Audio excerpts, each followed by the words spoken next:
अल्हम्दुलिल्लाह वस्सलातु वस्सलाम अला रसूलिल्लाह व अला आलिहि व सहाबिहि अजमईन अम्मा बाद अऊज़ु बिल्लाहि मिनश शैतानिर रजीम बिस्मिल्लाहिर रहमानिर रहीम वक़ुल जाअल हक़ व ज़ाक़ल बातिल इन्नल बातिल कान ज़हूक़ा रब्बि इश्रह ली सदरी व यस्सिर ली अमरी वहलुल उक़दतम मिन लिसानी यफ़क़हू क़ौली। मेरे मोहतरम बुज़ुर्गों और मेरे अजीज़ भाई और बहनों और लाखों लोग जो सुमैया ग्राउंड में मौजूद है और करोड़ों दर्शक सामाइन जो पीस टीवी पे इसको देख रहे हैं, मैं आप सबका खैर मकदम करता हूँ। अस्सलामु अलैकुम वरहमतुल्लाहि वबरकातुहू। अल्लाह सुब्हानहू व तआला की सलामती, रहमत और बरकत आप सब पर हो।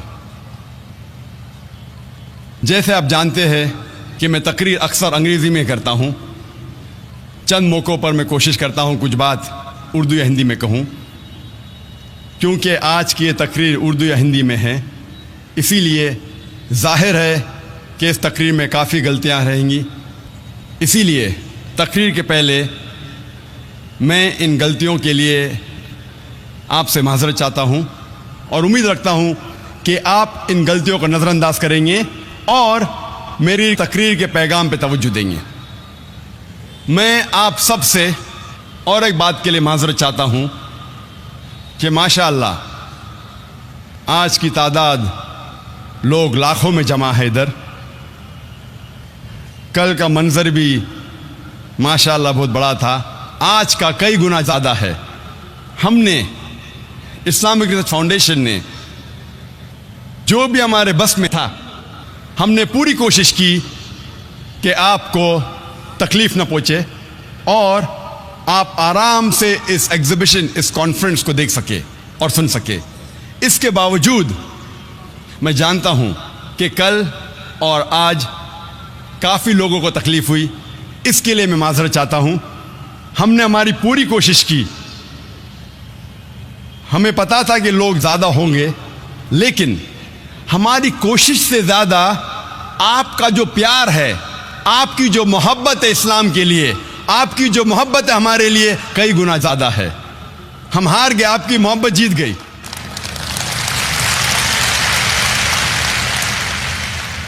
हमारे जो बस में था, हमने कोशिश की, उसके बावजूद आपकी मोहब्बत इतनी ज़्यादा है, इसीलिए जो लोग को ज़मीन पे बैठना पड़ रहा है, जो लोग को तकलीफ़ हो रही है, उसके लिए मैं आपसे माज़रत चाहता हूँ। लेकिन इंशाअल्लाह इन लोगों को अल्लाह इंशाअल्लाह और अजर देगा इंशाअल्लाह।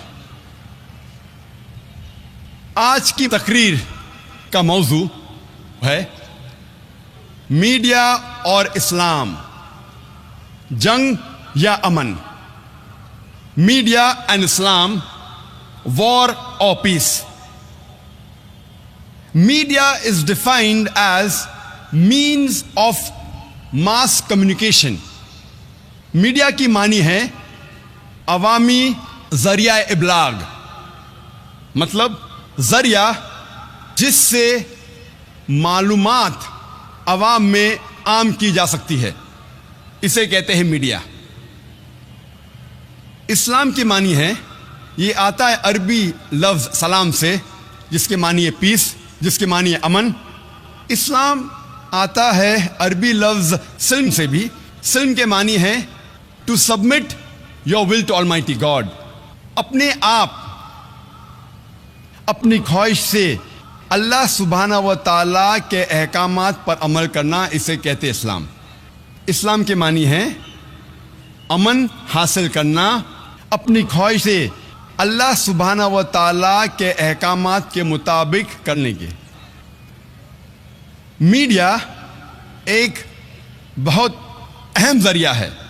It's a very important tool, in fact it is an important weapon.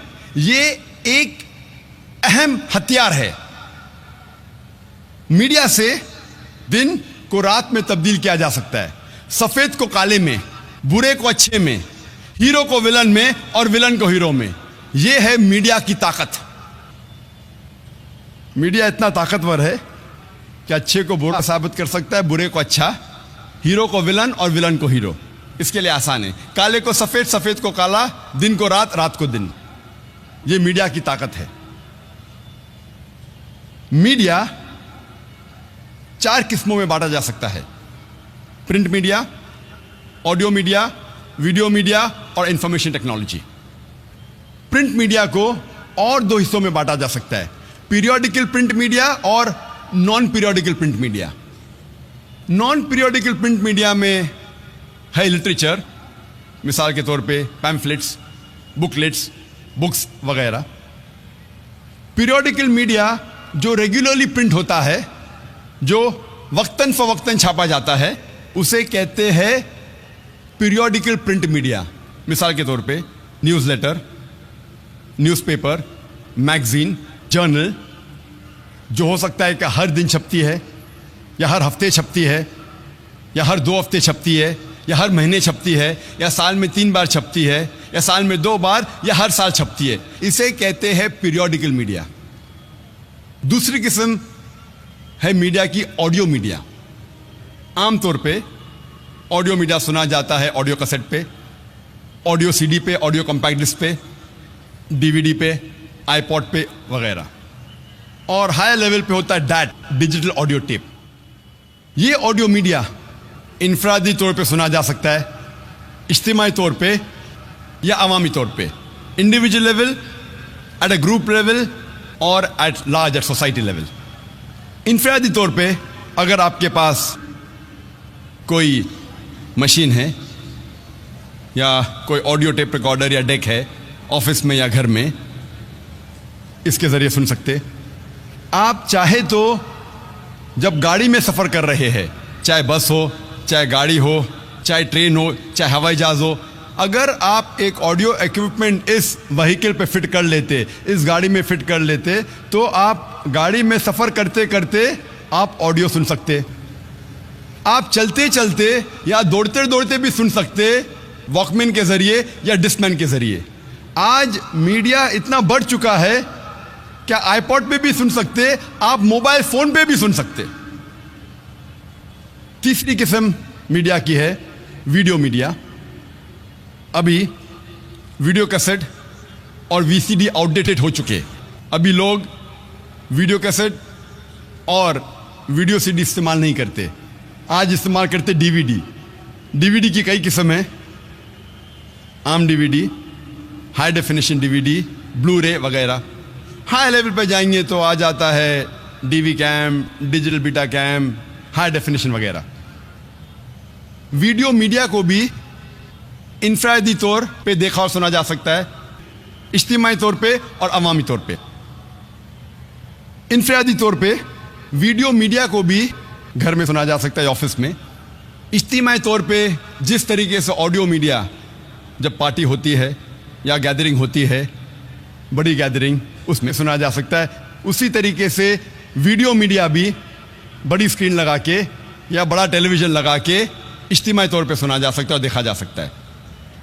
अवामी तौर पे ऑडियो मीडिया सुना जाता है, उसे कहते हैं radio broadcast station, radio broadcast के ज़रिए। वीडियो मीडिया भी अवामी तौर पे सुना जा सकता है सैटेलाइट के ज़रिए या केबल टीवी के ज़रिए, और कई किस्म हैं। सैटेलाइट चैनल्स है, डीटीएच है, direct to home, cable television है वगैरह।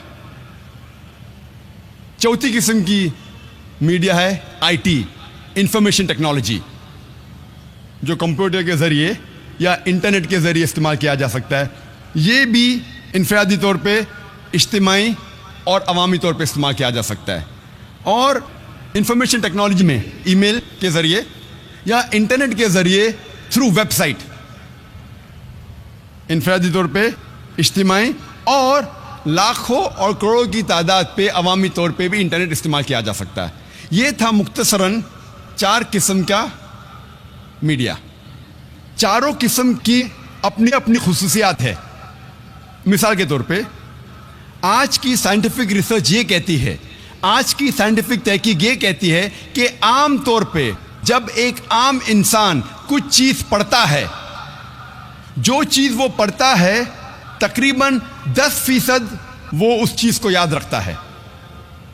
एक आम इंसान जब कुछ चीज़ सुनता है, आम तौर पे जो चीज़ वो सुनता है तकरीबन 20% उसे याद रहता है।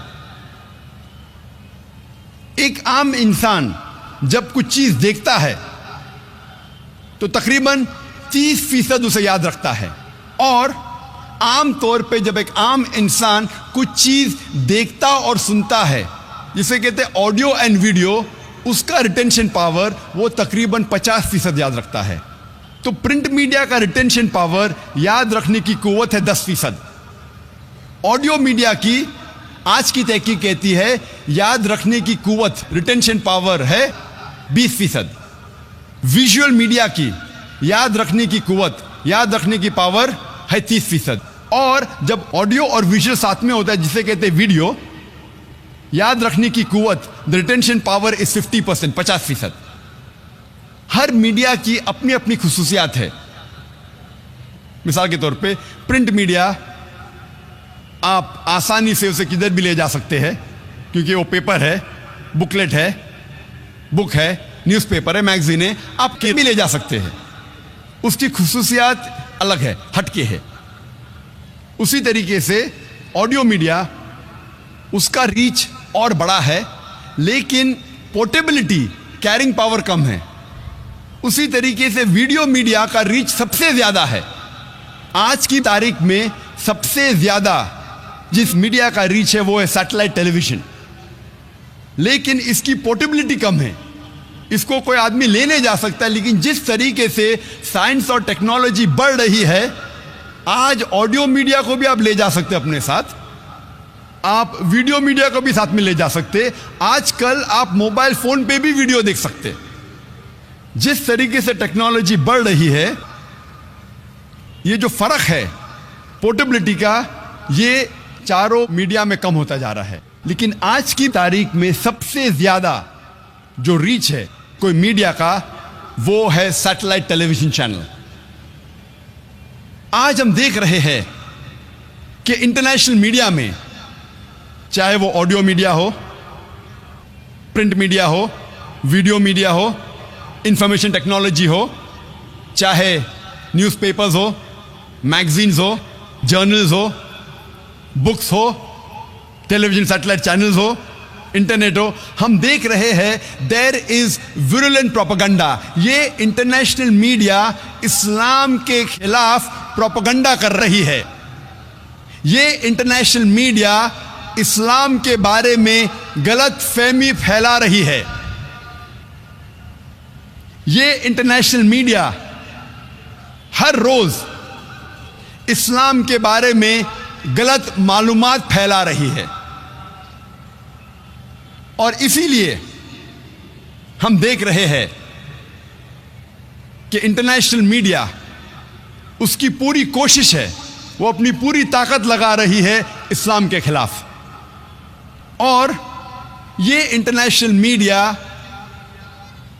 कई स्ट्रैटेजीज इस्तेमाल करता है।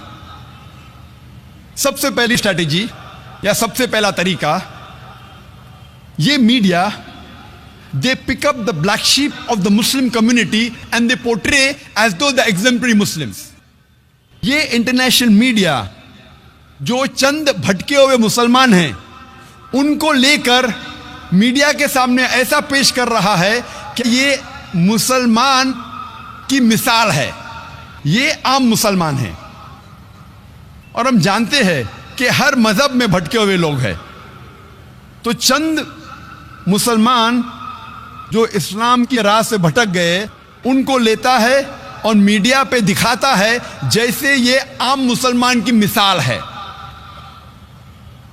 मिसाल के तौर पे अगर एक लेटेस्ट मर्सिडीज कार मार्केट में आती है 500 SEL 2008 मॉडल, और आपको जानना है कि मर्सिडीज कार कितनी अच्छी है, और अगर आप इस मर्सिडीज कार के स्टीयरिंग व्हील के पीछे एक ऐसे इंसान को बिठाते हैं जो ड्राइविंग नहीं जानता है और वो गाड़ी को ठोकता है, गाड़ी का एक्सीडेंट करता है, मैं आपसे पूछना चाहता हूं आप किसको दोषी ठहराएंगे, गाड़ी को या ड्राइवर को? आप दोषी किसको ठहराएंगे, ड्राइवर को या गाड़ी को? ड्राइवर को, गाड़ी को नहीं। अगर आपको जानना है कि गाड़ी कितनी अच्छी है तो आप गाड़ी के स्पेसिफिकेशंस की जांच करवाइए। उसकी स्पीड क्या है, उस गाड़ी के गियर रेशो क्या है, उस गाड़ी के सेफ्टी मेजर्स क्या है, उस गाड़ी का ब्रेक सिस्टम कैसा है, उस गाड़ी का एवरेज क्या है। अगर आपको जानना है गाड़ी कितनी अच्छी है तो गाड़ी की तहकीक कीजिए, ड्राइवर को मत देखिए।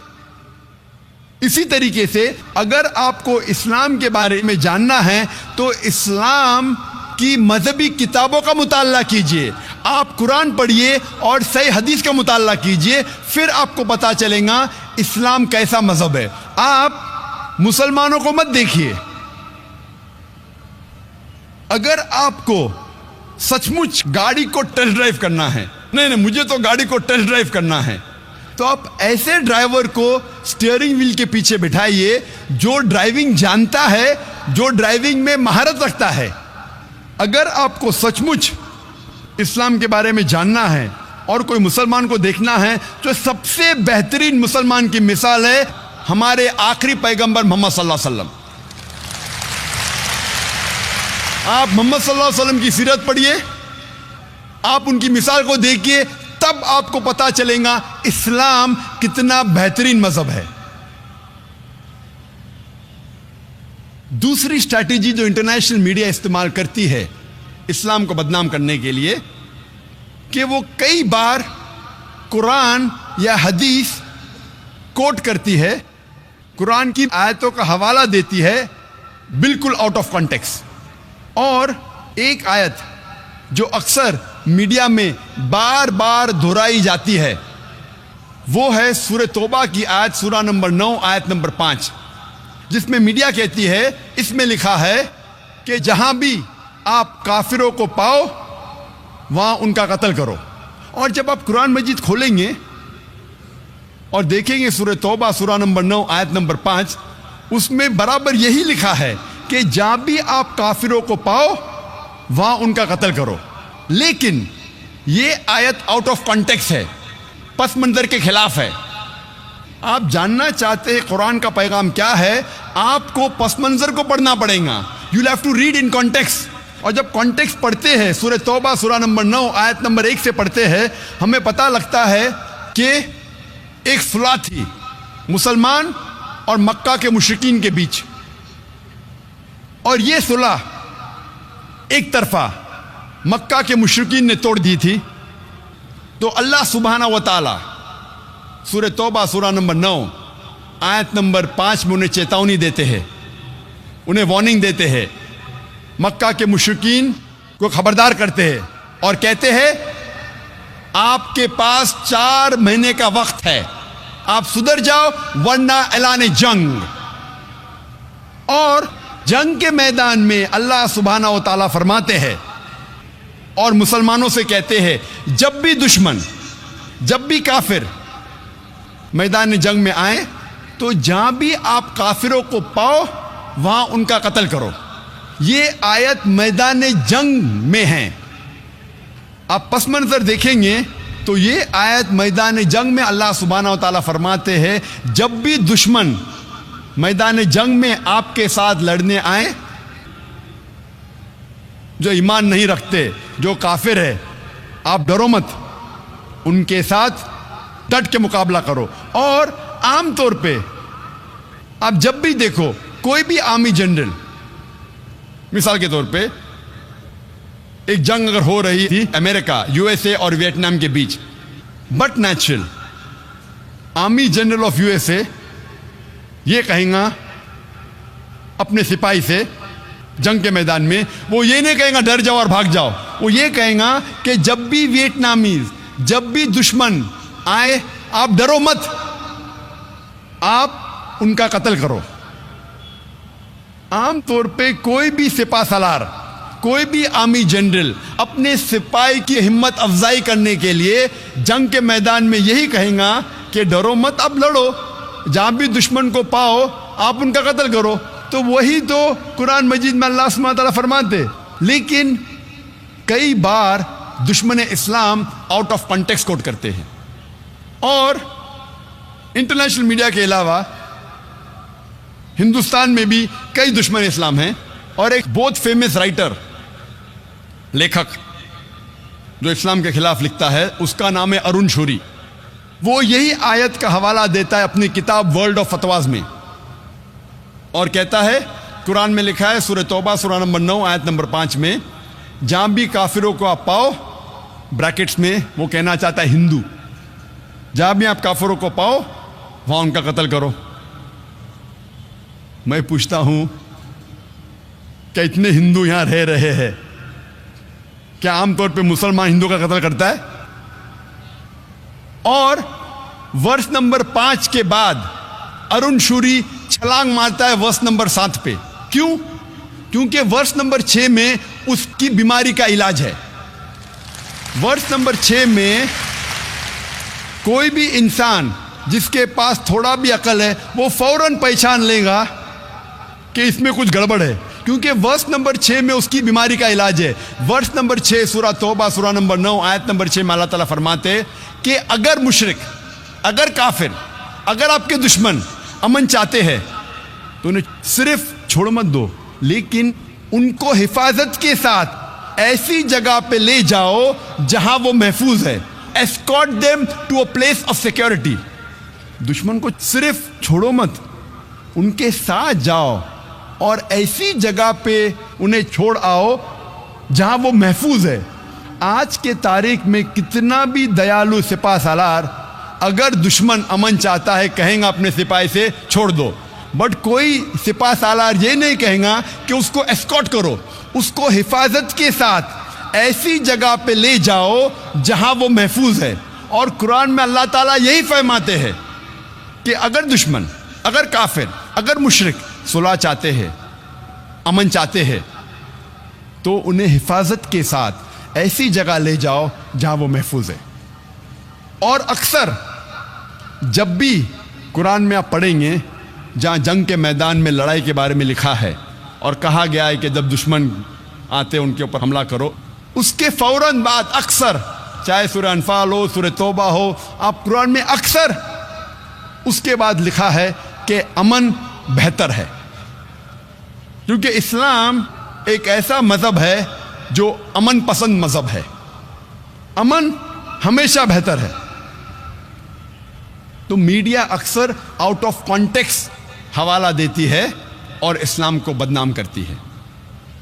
तीसरी स्ट्रैटेजी, तीसरा तरीका जो इंटरनेशनल मीडिया इस्लाम को बदनाम करता है वो है, वो कुछ इस्लाम के अल्फाज या कुरान में से कुछ अल्फाज लेती है और उसका गलत तर्जुमा करती है और इस्लाम को बदनाम करती है।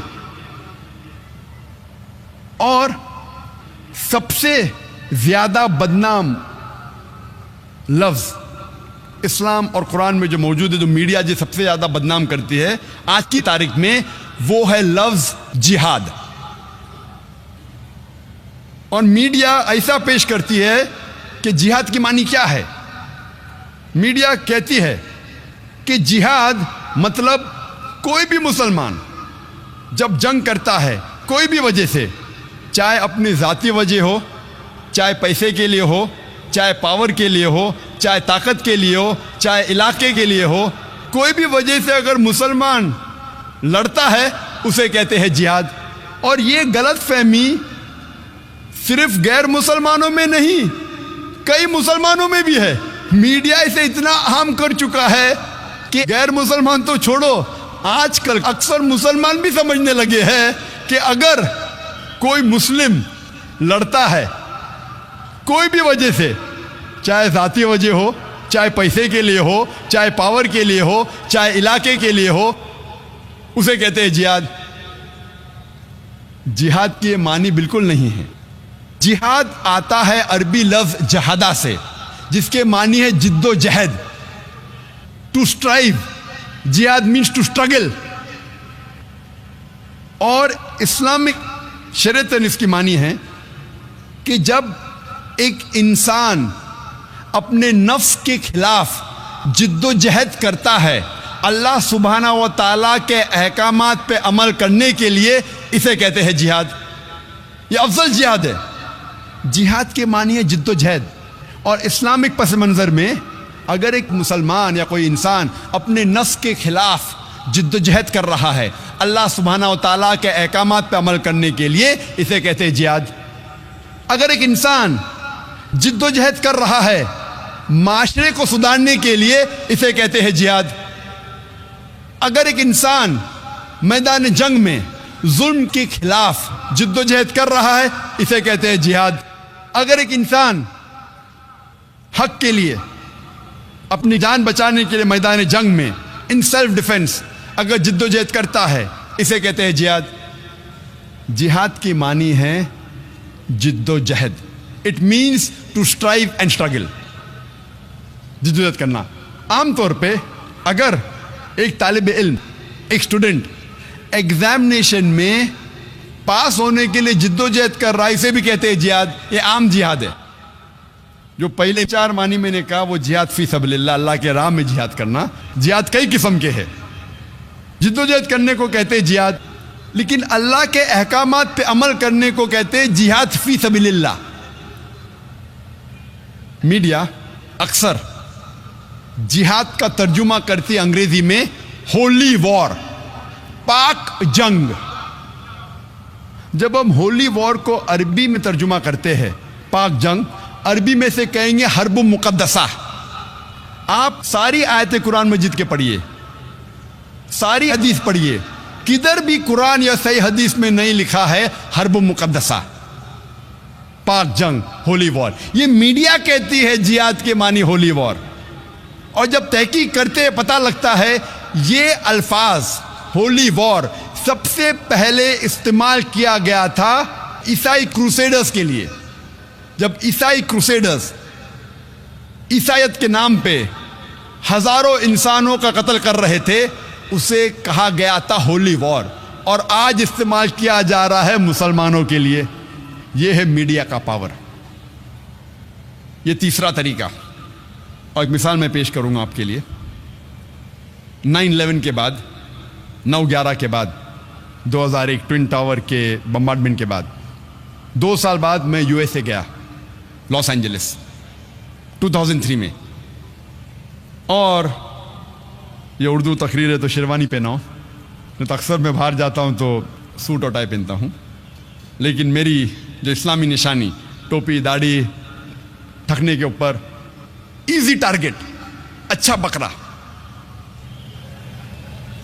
आप जब जाएंगे इमिग्रेशन में, सूट और टाई, टोपी, दाढ़ी, ठकने के ऊपर बकरा, मैं तैयार रहता हूं क्या मेरे साथ पूछताछ होने वाली है। तो इमिग्रेशन में दाढ़ी, टोपी, ठकने के ऊपर जाओ इंक्वायरी के लिए। मैं जाता हूं वहां तो पूछने लगते कि आप किस लिए इधर आए। तो मैंने कहा मुझे एक अवार्ड मिल रहा है लॉस एंजलिस में। आप काय का अवार्ड मिल रहा है, आपका पेशा क्या है। तो मैंने कहा जीसस क्राइस्ट ने कहा है बाइबल में, seek the truth and truth shall free you. आप हक को फैलाओ, मेरा काम है हक को फैलाना। अंग्रेजी में कह रहा था मेरा पेशा है दाई।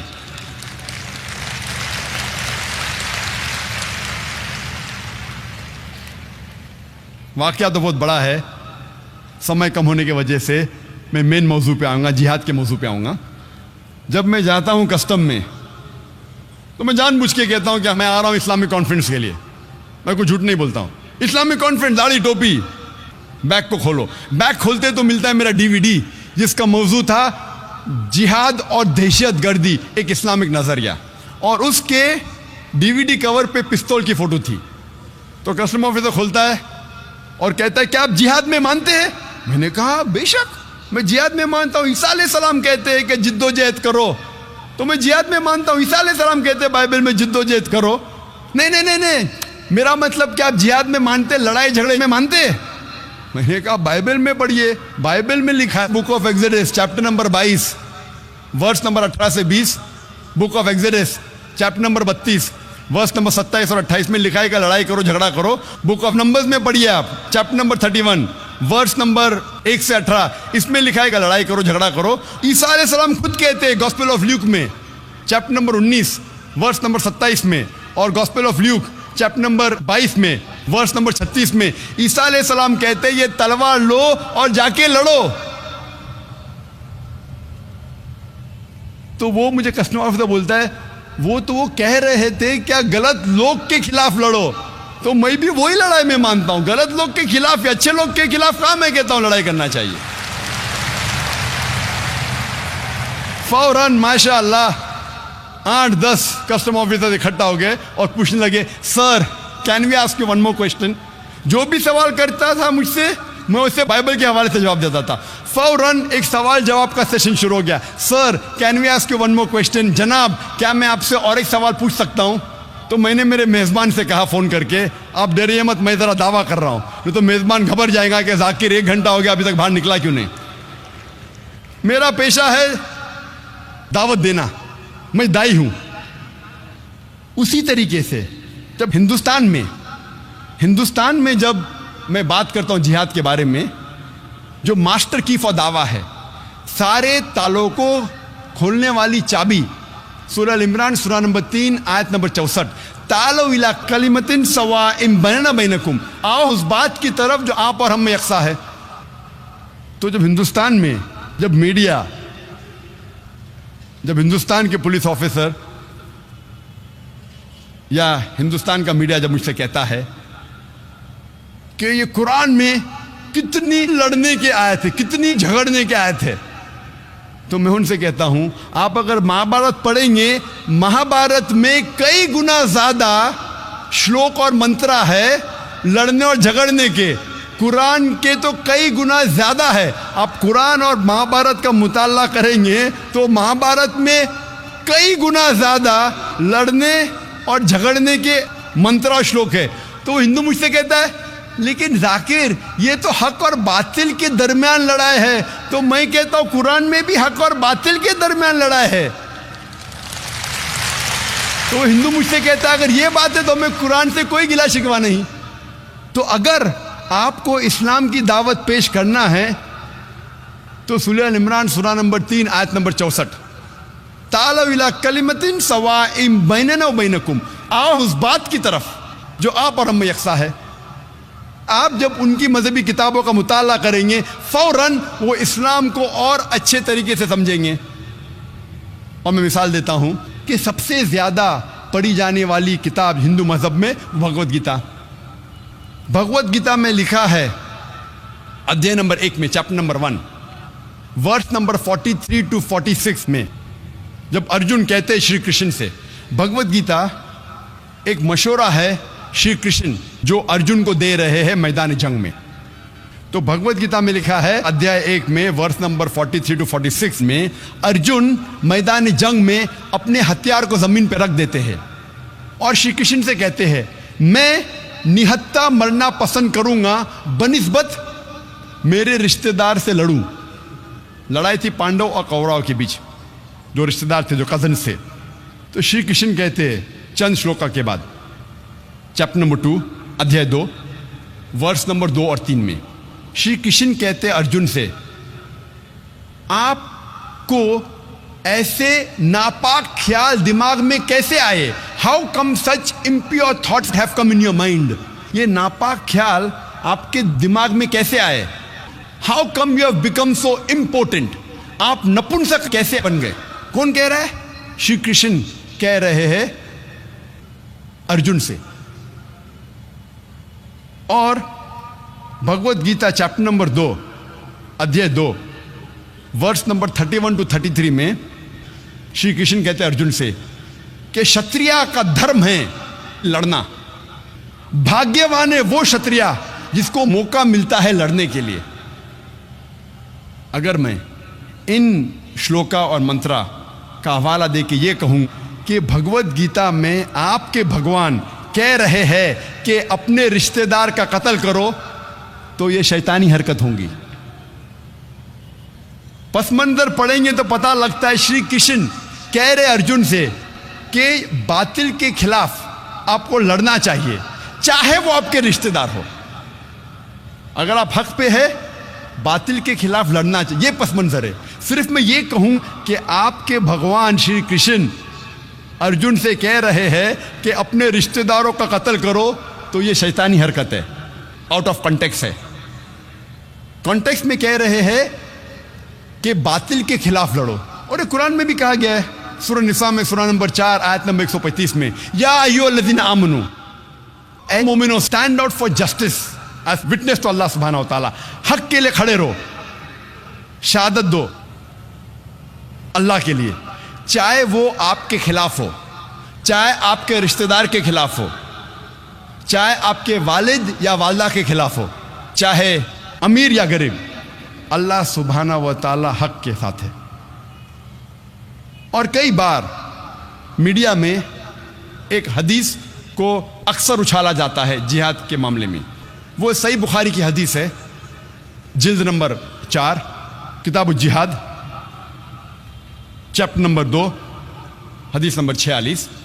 इसमें लिखा है, अबू हुरैरा रज़ियल्लाहु अन्हु फरमाते हैं कि अल्लाह के रसूल फरमाते हैं कि मुजाहिद एक ऐसा इंसान है जो लगातार नमाज पढ़ रहा है और लगातार रोज़ा रख रहा है।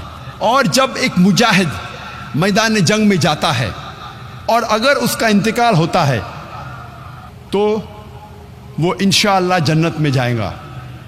लेकिन अगर वो जीत के वापस आता है तो उसे इस दुनिया की दौलत मिलती है। अक्सर ये हदीस को लेके लोग इस्लाम को बदनाम करते। मुजाहिद जिहाद करो, जन्नत में जाओ। भगवत गीता जब पढ़ते हैं, भगवत गीता में लिखा है chapter number 2 shloka number 37 verse number 37, Shri Krishna कहते अर्जुन से कि आप मैदान जंग में जाओ, अगर आप मर जाएंगे तो आप स्वर्ग में जाएंगे, अगर आप जीत के वापस आएंगे तो आपको इस दुनिया की दौलत मिलेंगी। हू बहू जो सही बुखारी में लिखा है वही लिखा है भगवत गीता में। तो मैं कहता हूं हिंदुओं से, आप अपनी किताब का मुताला करो, इंशाअल्लाह आप इस्लाम और अच्छे से समझ पाएंगे। इसीलिए मैं कहता हूं द मास्टर की फॉर दावा, सारे तालों को खोलने वाली चाबी दावती मैदान में, तालो इला कलिमतिन सवाइन बैनना व बैनकुम, आओ उस बात की तरफ जो आप और हम में यकसा है। चौथी स्ट्रैटेजी जो मीडिया अक्सर इस्तेमाल करती है वो है कि कई चीज़ें कहती है इस्लाम के बारे में जो इस्लाम में मौजूद ही नहीं है। मिसाल के तौर पे इस्लाम और साइंस में हमेशा इख्तिलाफ है, बिल्कुल गलत बात है। कुरान मजीद में 6000 से ज़्यादा आयतें हैं, उसमें से 1000 से ज़्यादा साइंस के बारे में है, और एक भी कुरान की आयत नहीं है जो साइंस ने कहा है कि ये गलत है। मीडिया कहती है कि इस्लाम में ख़वातीन के हुकूक नहीं हैं, ख़वातीन को इस्लाम में दबाया जाता है, ख़वातीन को जन्नत मिलती ही नहीं इस्लाम में। मेरी तकरीर आप सुनेंगे इस्लाम में ख़वातीन के हुकूक, आप देखेंगे माशाअल्लाह। इस्लाम एक वाहिद मज़हब है। मोहम्मद सल्लल्लाहु अलैहि वसल्लम ने जितने ख़वातीन को हुकूक दिए हैं कुरान और हदीस में कोई भी मज़हब नहीं देता, यहाँ तक कि मगरबी तहजीब भी नहीं देती। तो अक्सर कई बार मीडिया ऐसी चीज़ें फरमाती है इस्लाम के बारे में जो इस्लाम में मौजूद ही नहीं है।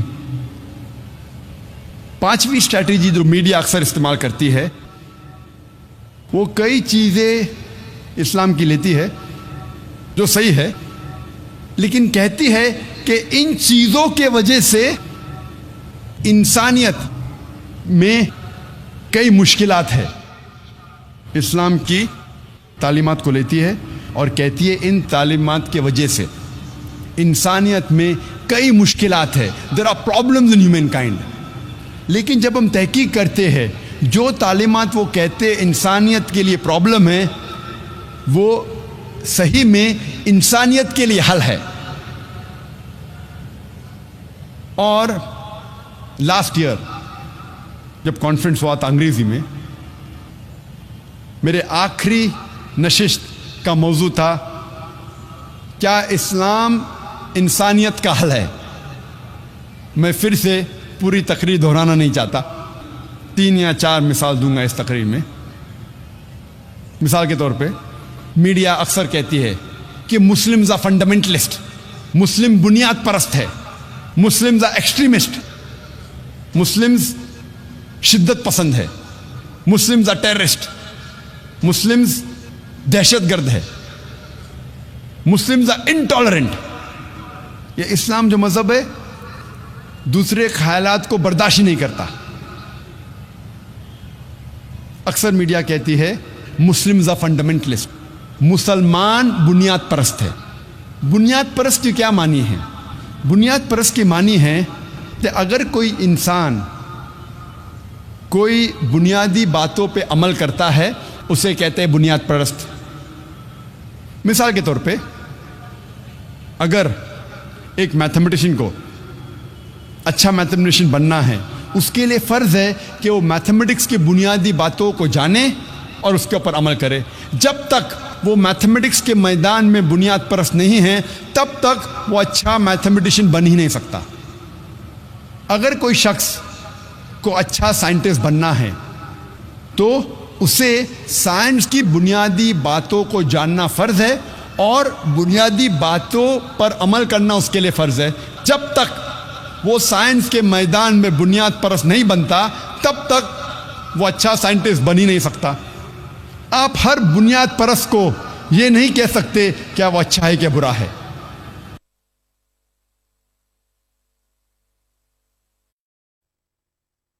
You cannot paint all fundamentalists with the same brush. आप सारे बुनियाद परस्त को एक ही लाठी से नहीं हाँक सकते।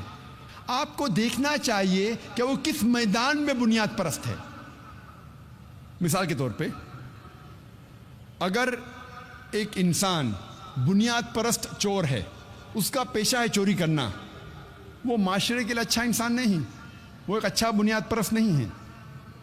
लेकिन अगर एक इंसान बुनियाद परस्त डॉक्टर है, बुनियाद परस्त तबीब है, जो हज़ारों इंसानों की जान बचाता है, वो माशरे के लिए अच्छा इंसान है, वो एक अच्छा बुनियाद परस्त इंसान है। इसीलिए किसी बुनियाद परस्त को अच्छा या बुरा कहने के पहले आपको तहकीक करना चाहिए वो किस मैदान में बुनियाद परस्त है। जहां तक कि मैं हूं, मैं ये कहना चाहता हूं कि मैं एक बुनियाद परस्त मुसलमान हूं और मुझे गर्व है, मुझे फ़ख्र है एक बुनियाद परस्त मुसलमान रहने का। I am proud to be a fundamentalist Muslim, क्योंकि मैं इस्लाम की बुनियादी बातों को जानता हूं और उसके ऊपर अमल करता हूं और कोशिश करता हूं कुरान और सही हदीस के मुताबिक चलूं। और मैं जानता हूं कि कुरान और सही हदीस में, इस्लाम में एक भी बुनियादी तालीम नहीं है जो इंसानियत के खिलाफ है। हो सकता है कि कुछ तालीमात के बारे में कुछ गैर मुसलमानों का एतराज़ हो, लेकिन जब भी आप उसका बैकग्राउंड पेश करेंगे, लॉजिकल वजह पेश करेंगे, तो कोई भी आम इंसान जो खुले जहन का है वो कभी भी एक भी इस्लाम की तालीम को नहीं बता सकता जो इंसानियत के खिलाफ है। जब हम पढ़ते हैं वेबस्टर्स डिक्शनरी, उसमें लिखा है कि fundamentalism is a movement that started in the 20th century। Fundamentalism पहली बार ये लफ्ज़ इस्तेमाल किया गया 20वीं सदी की शुरू में अमेरिका में, जहां अमेरिकन प्रोटेस्टेंट ने प्रोटेस्ट किया। उस वक्त चर्च ये कहती थी कि बाइबल का पैगाम खुदा की तरफ से है, लेकिन ये अमेरिकन प्रोटेस्टेंट ने एतराज़ किया, उन लोगों ने प्रोटेस्ट किया कि सारा बाइबल का पैगाम ही खुदा की तरफ से नहीं, लेकिन हर लफ्ज़, हर हर्फ खुदा की तरफ से है।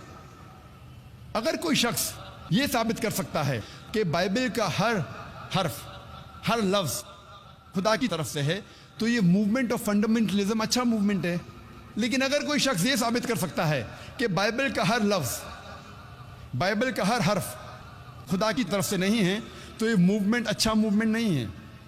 हम जब ऑक्सफोर्ड डिक्शनरी पढ़ते हैं, ऑक्सफोर्ड डिक्शनरी में लिखा है कि fundamentalist is a person who strictly adheres to the ancient doctrines and fundamentals of any religion.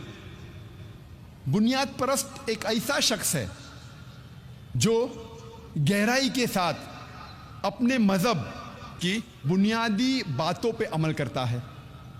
लेकिन जब रिवाइज्ड आप एडिशन पढ़ेंगे ऑक्सफोर्ड डिक्शनरी का, उसमें लिखा है कि fundamentalist is a person who strictly adheres to the ancient doctrines and fundamentals of an religion, specially Islam. बुनियाद परस्त एक ऐसा शख्स है जो अपने मजहब के पुराने तालीमात और बुनियादी बातों पर अमल करता है, कोई भी मजहब की, खुसूसन इस्लाम। ये खुसूसन इस्लाम जोड़ा गया है नई डेफिनेशन में ऑक्सफोर्ड डिक्शनरी के। जब भी आप सुनेंगे फंडामेंटलिस्ट, बुनियाद परस्त, फौरन आपके दिमाग में आएगा मुसलमान। तो डेफिनेशन में तब्दीली हो रही है। पहले कहा जाता था एनी रिलीजन, अभी लिखा जाता है स्पेशली इस्लाम, खुसूसन इस्लाम। और आज मीडिया कहती है कि मुसलमान शिद्दत पसंद है, मुस्लिम्स आर एक्सट्रीमिस्ट। और हम मुसलमान आम तौर पे अपनी दिफा करने जाते, वी बिकम अपोलोजेटिक। हम कोशिश करते हैं अपने आप को बचाने के लिए और हम अपोलोजेटिक हो जाते हैं, हम माफ़ी मांगने लगते हैं कि नहीं, हम बुनियाद परस्त नहीं हैं, हम शिद्दत पसंद नहीं हैं। मैं कहता हूं मैं शिद्दत पसंद हूं, मैं शिद्दत से मोहब्बत करता हूं, मैं शिद्दत से प्यार करता हूं, मैं शिद्दत से अदल करता हूं, मैं शिद्दत से ईमानदारी करता हूं। I am an extremist. I say I am extremely kind, I'm extremely merciful, I'm extremely honest, I'm extremely just.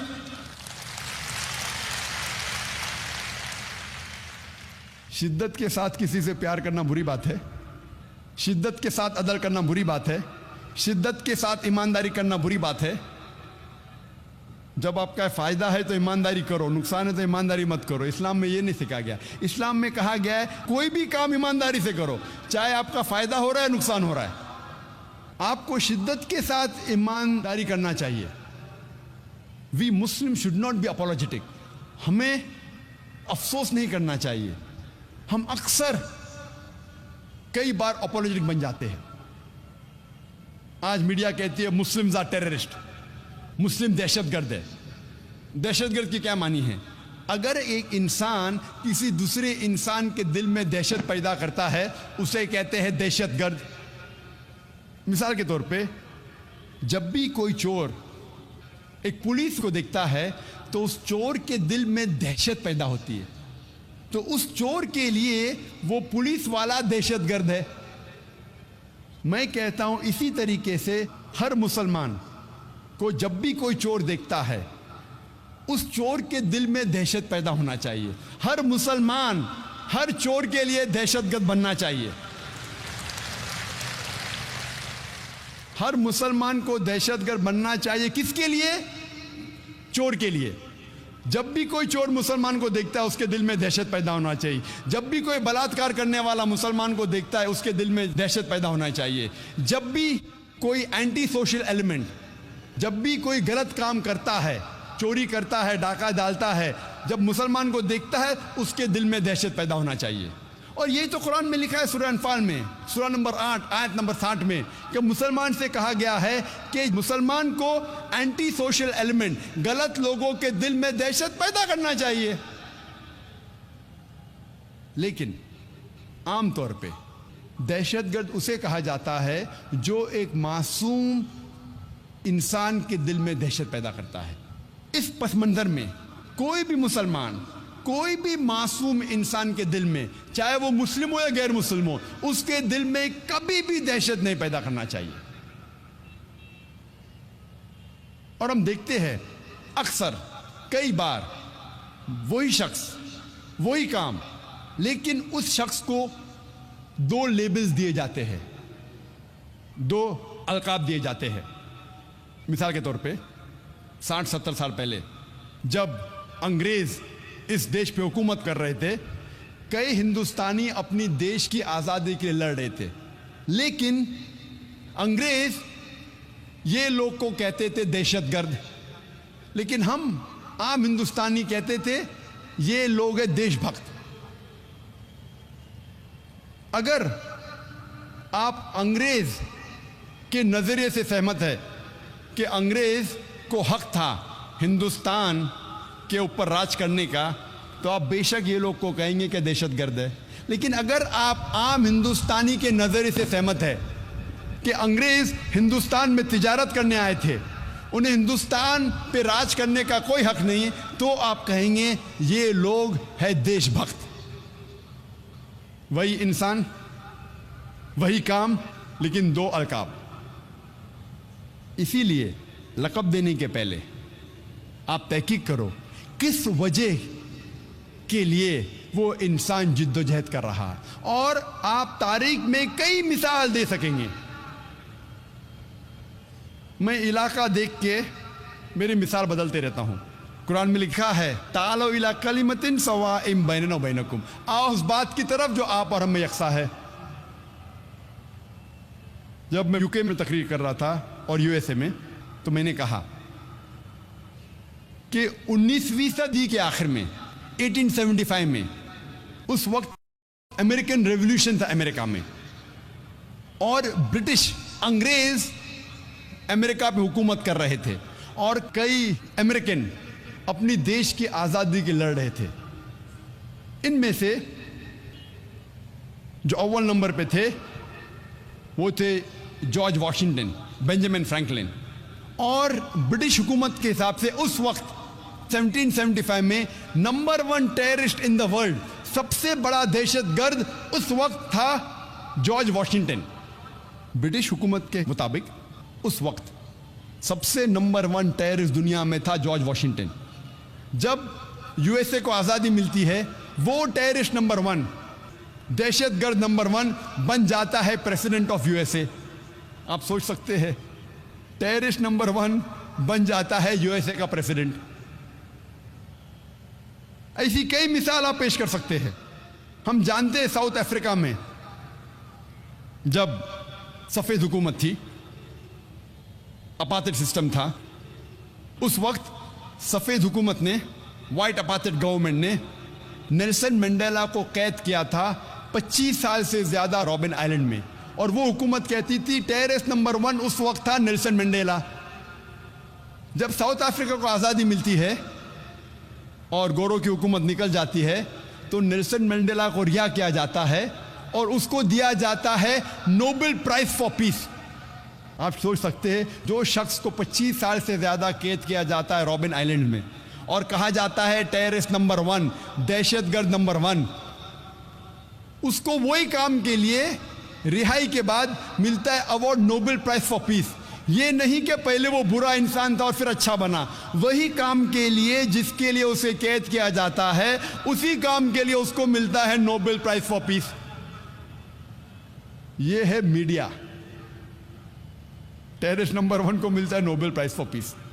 तो हमें ये पता लगता है कि जो भी पावर में है, जो भी ताकत में है, जो भी लक़ब वो ताकतवर देता है, वो लक़ब उस इंसान पे चिपक जाता है।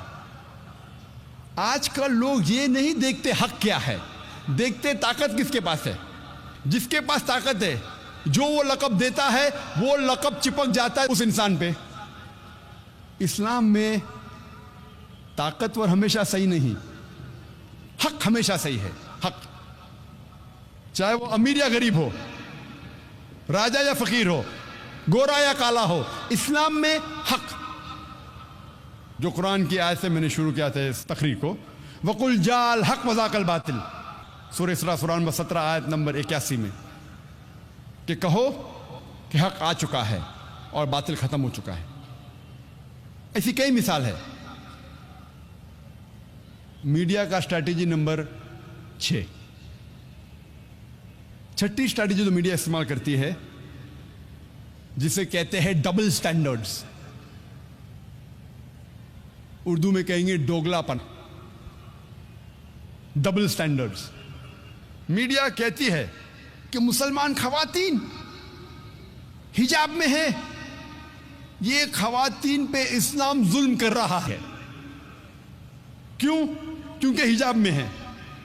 दूसरी ओर हम देखते क्रिश्चियन नन, क्रिश्चियन सिस्टर्स, वो भी हिजाब में, उसका भी सर ढका हुआ है, लेकिन कहती अरे वाह ये खवातीन कितनी मॉडेस्ट है, माशाअल्लाह, कितना पर्दा करती है यार। तो मुस्लिमा पर्दा करती है, हिजाब करती है, तो कहा जाता है ये खवातीन पे जुल्म हो रहा है। क्रिश्चियन सिस्टर्स नन जब पर्दा करती है तो कहा जाता है कि दे आर मॉडेस्ट। मुसलमान जब दाढ़ी रखते हैं, टोपी पहनते हैं, कहा जाता है दहशतगर्द, ये दाढ़ी वाला टोपी वाला दहशतगर्द। जब सिख दाढ़ी रखते हैं और फेटा बांधते हैं, कहा जाता है वाह क्या मजहबी इंसान है, अपने मजहब का पालन कर रहा है। मुसलमान दाढ़ी रखता है, टोपी पहनता है, दहशतगर्द। सिख दाढ़ी रखता है, फेटा बांधता है, मजहबी इंसान। डबल स्टैंडर्ड्स, दोगलेपना। आप देखेंगे इंडियन मीडिया में भी कई बार आता है। हैदराबाद में एक 50 साल का अरब, 50 साल का मुसलमान अरब ने 18 साल लड़की के साथ शादी किया। फ्रंट पेज, 50 साल का अरब मुसलमान 18 साल लड़की से शादी किया। दूसरे दिन 50 साल का मर्द गैर मुसलमान 8 साल की लड़की को रेप करता है, बलात्कार करता है। आता है न्यूज ब्रीफ में, छोटा सा न्यूज अंदर के पेज में, पेज नंबर 11, पेज नंबर 13।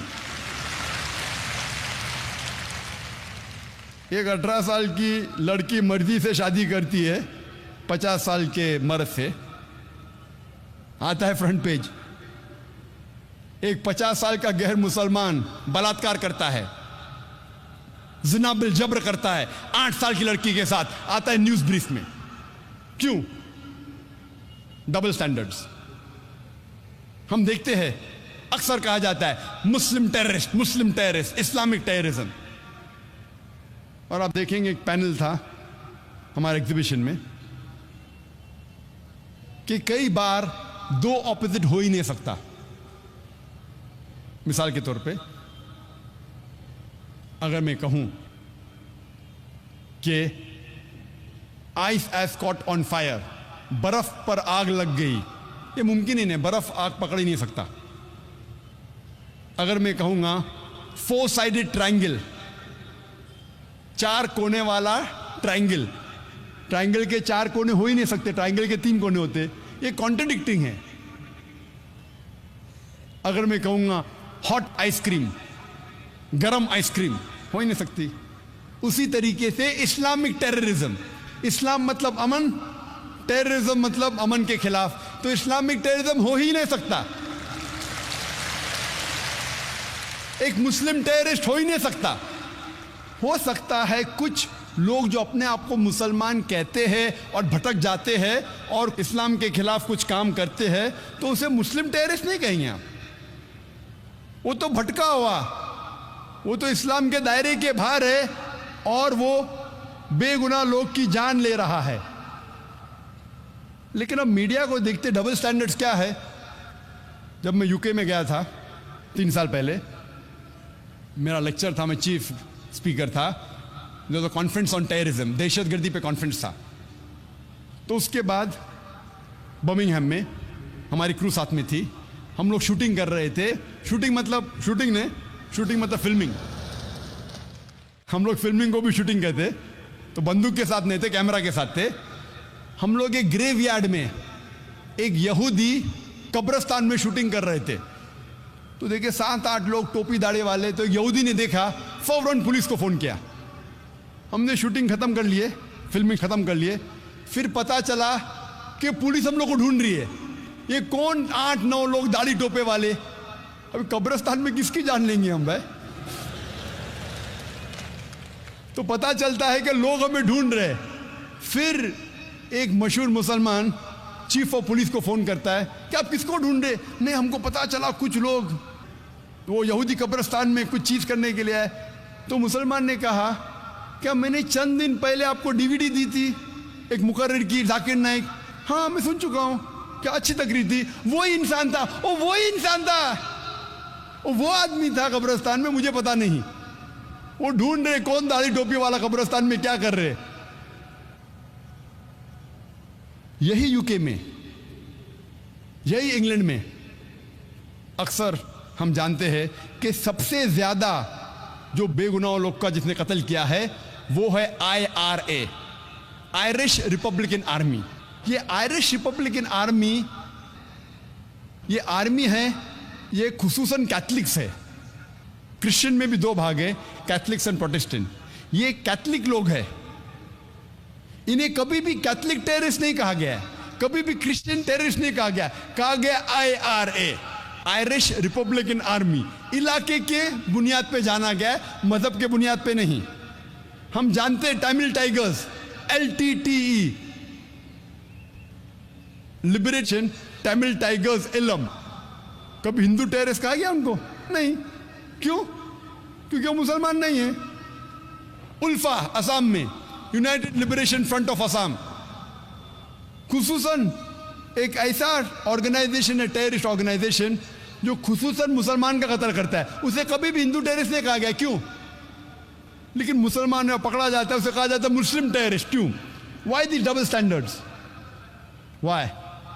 और तफसील आप अगर जानना चाहते तो मैं तकरीर सुनिए, is terrorism a Muslim monopoly, जो 2 साल पहले मैंने दी थी सन मुकराद हॉल में, और 1 महीने पहले जो उर्दू में दी थी। क्या आतंकवाद मुसलमानों की विरासत है? उसमें डिटेल में इसका जिक्र किया हूं मैंने, वक्त की कमी होने की वजह से सिर्फ चंद बातें और कहूँगा। हम जानते हैं कि अभी हाल में 2, 3, 4 महीने पहले कई बॉम्ब ब्लास्ट हुए, और 1 महीने पहले, 4 महीने से 1 महीने पहले तक अक्सर मीडिया में आ रहा था कि मुसलमान रिस्पॉन्सिबल।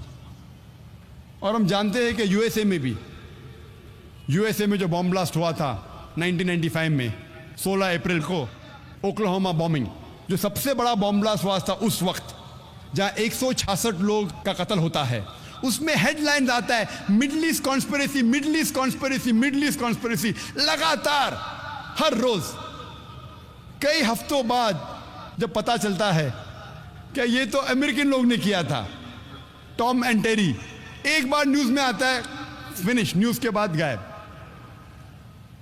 हर वक्त, हर रोज पहले आ रहा था मिडल ईस्ट कॉन्स्पिरेसी, मुसलमानों ने किया। जब पता चलता है गैर मुसलमानों ने किया, एक बार आता है, फिर न्यूज गायब। वही मिसाल आप देखेंगे बॉम्बे में।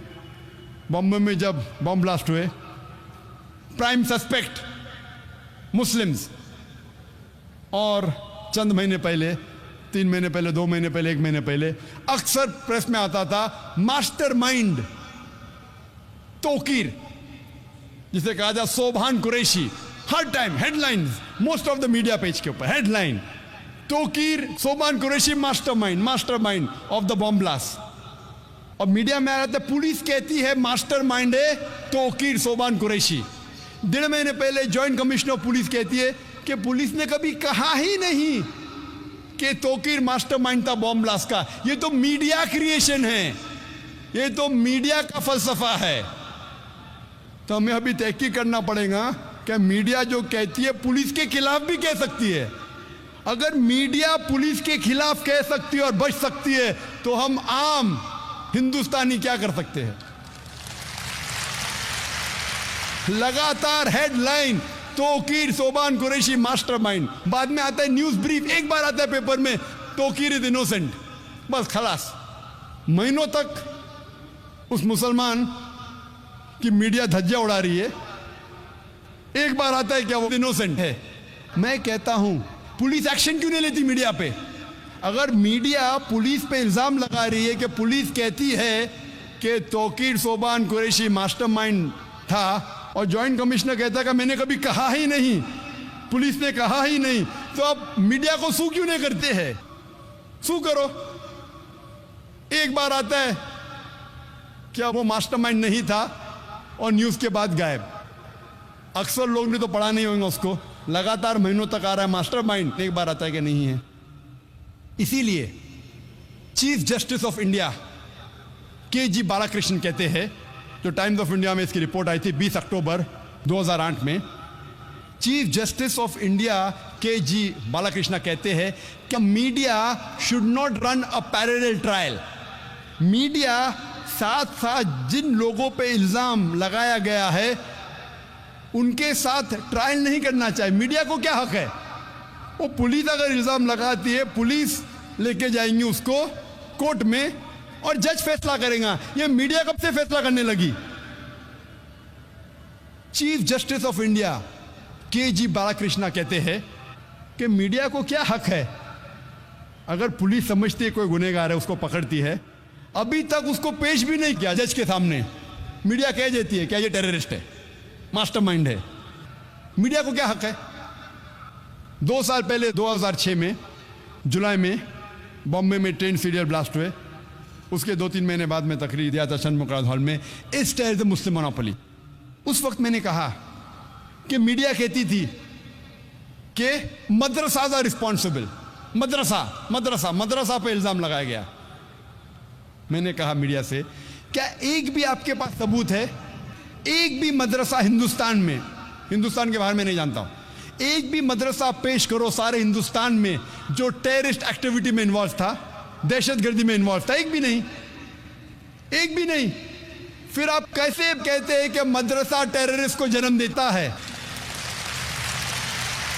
हो सकता है। मैं तो एक भी मदरसे के फारिग को नहीं जानता हूं हिंदुस्तान में जो दहशतगर्द है। हो सकता है एक आध आपको मिले, हो सकता है, मैं नहीं जानता हूं। लेकिन आप अगर चेक करेंगे, आप ट्रैक रिकॉर्ड देखेंगे जितने टेररिस्ट का है, चाहे अमेरिका में हो, यूके में हो, हिंदुस्तान में हो, अक्सर टेररिस्ट के पास तो यूनिवर्सिटी डिग्री है, उनके स्कूल की डिग्री है। मेरे पास भी स्कूल की डिग्री है, बॉम्बे यूनिवर्सिटी की डिग्री है। तो क्या आप यूनिवर्सिटीज बंद करेंगे? आप अगर तहकीक भी करेंगे तो 1% भी आपको नहीं मिलेगा जितने टेररिस्ट है जो मदरसा से फारिग है। तो आप कैसा इल्जाम लगा रहे मदरसे पे? 2 साल बाद 2008 में वापिस से बम ब्लास्ट होता है। अभी मीडिया ढूंढ रही है मुसलमान जो आईटी स्पेशलिस्ट है, इंफॉर्मेशन टेक्नोलॉजी, मदरसा को छोड़ दिए।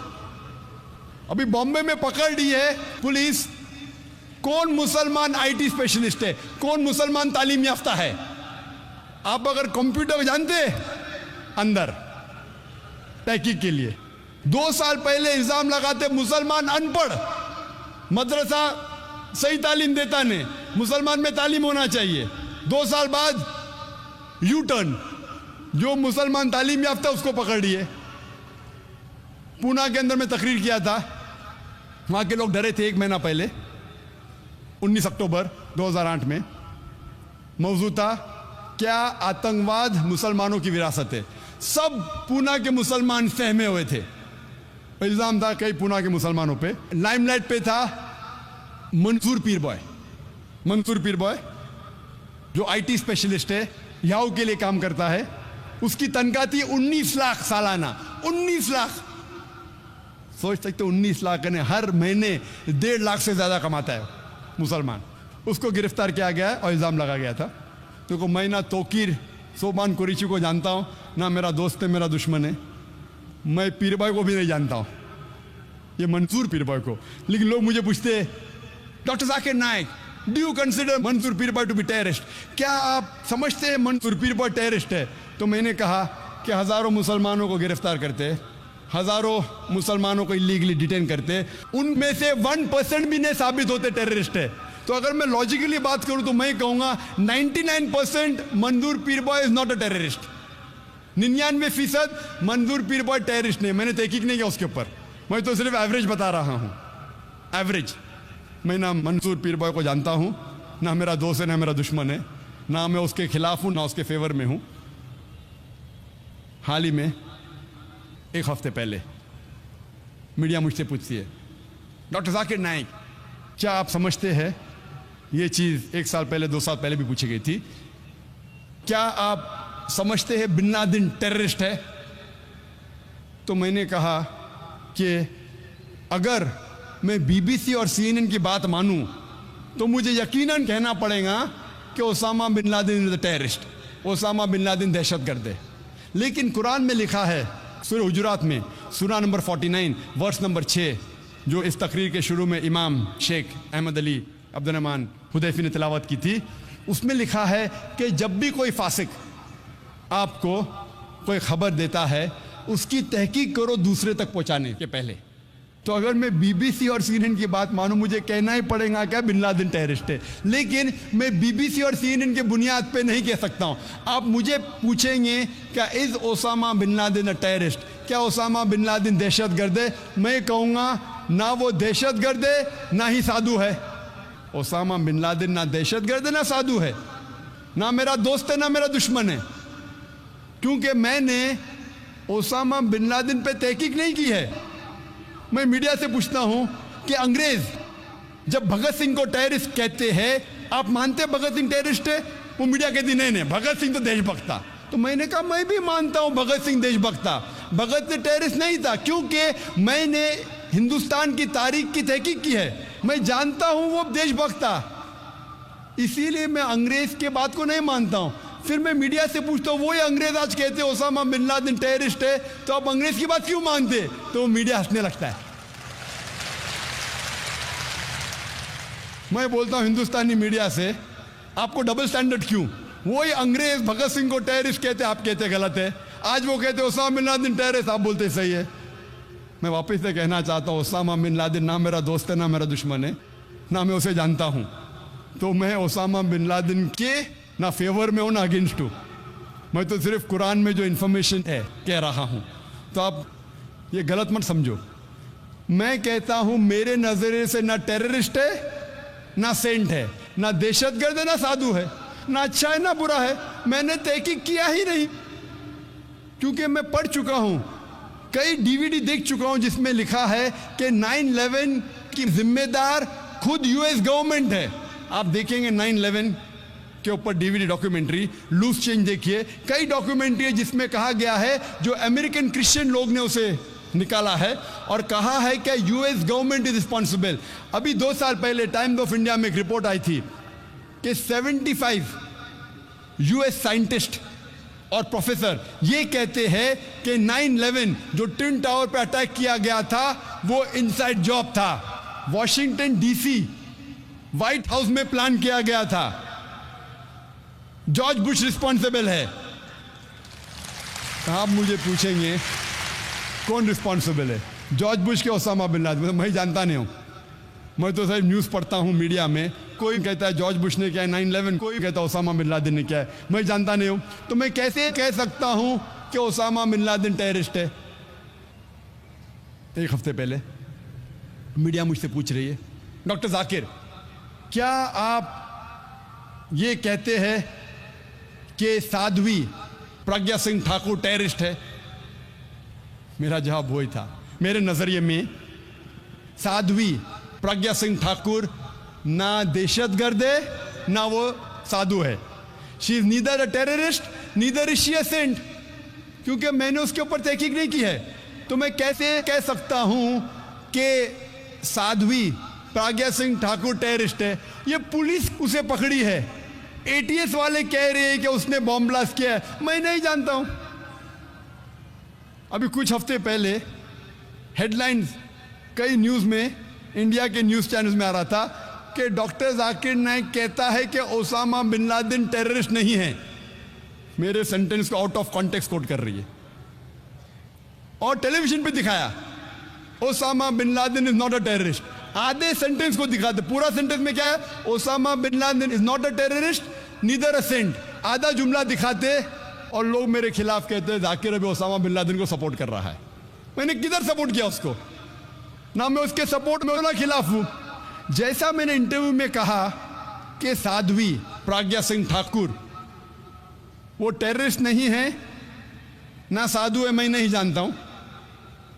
हिंदुस्तान टाइम्स में आया, Sadhvi Singh get support from an unprecedented quarter. एक ऐसे इदारे से सपोर्ट मिलता है, president of Islamic Research Foundation. भाई मैंने साध्वी को सपोर्ट नहीं किया, मैंने कहा Sadhvi is neither a terrorist nor a saint. मैंने कहां से सपोर्ट किया, ना मैं इल्जाम लगाया ना सपोर्ट किया, क्योंकि मैंने साध्वी की हिस्ट्री पे तहकीक किया ही नहीं।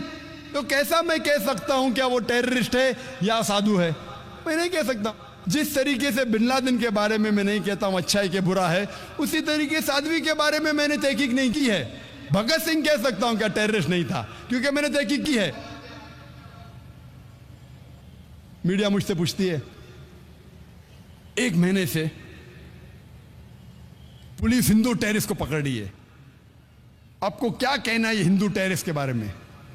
और मीडिया मुझसे पूछने लगी कि एलके अडवाणी अब कह रहा है कि ये हिंदू टेररिस्ट नहीं है, हिंदू टेररिस्ट बोलना गलत है, आपकी क्या राय है एलके अडवाणी के बारे में? तो मैंने कहा मैं तालिब इल्म हूं, I am student of Islam and comparative religion. मैं तालिब हूं इस्लाम और कंपैरेटिव रिलीजन का। मैं हिंदू मजहबी किताब पढ़ चुका हूं। हिंदू मजहबी किताबों में कहीं नहीं लिखा है क्या हिंदू लोग बेगुनाह इंसानों को बम से उड़ाना चाहिए। हिंदू मजहबी किताब में कहीं नहीं लिखा है।